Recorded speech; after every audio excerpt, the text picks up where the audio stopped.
Welcome to the Injection Connection, in-depth discussions with thought leaders and professionals in the polyurethane infrastructure repair industry. What's the biggest failure or problems you've had on a job? I don't know. We did that big building in San Francisco where the building is actually leaning now, and that was unique because Right. the biggest problem there was one time the guys were drilling in and they hit a cable, and luckily they didn't blow them. It was a 10,000 watt box or wattage thing, and luckily they weren't standing on the pump or with the pump when it hit the cable.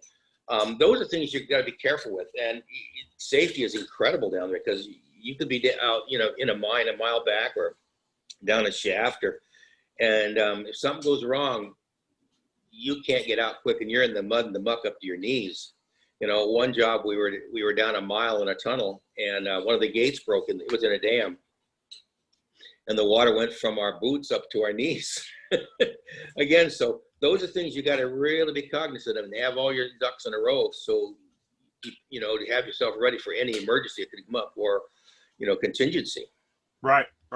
No, and it is, especially when you confine spaces like you said, that they offer unique challenges on top of what you normally run into anyway. So. Exactly.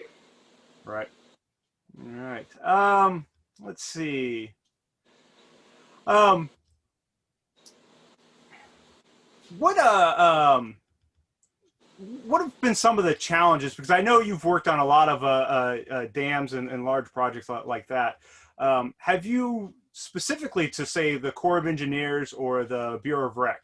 What kind of challenges have you had personally with dealing with them?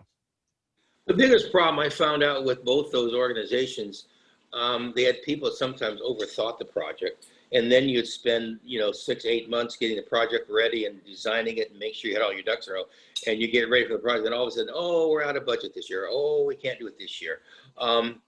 Just like the big job up there in California, I can't think of the name of where the dam blew out.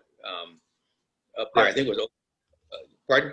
No, I remember what you're talking about. I can't. Yeah, and we showed them how to fix that problem. It was just up there by Chico. I can't think of the name offhand, but anyway, we showed them how to fix that problem a couple of years before that, and given them some really good ideas. And they couldn't afford it.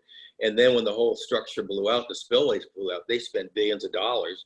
And when they could have, if they hadn't been so cheap in the first place and wasn't in their budget for this week or that week, or they changed their mind the last second.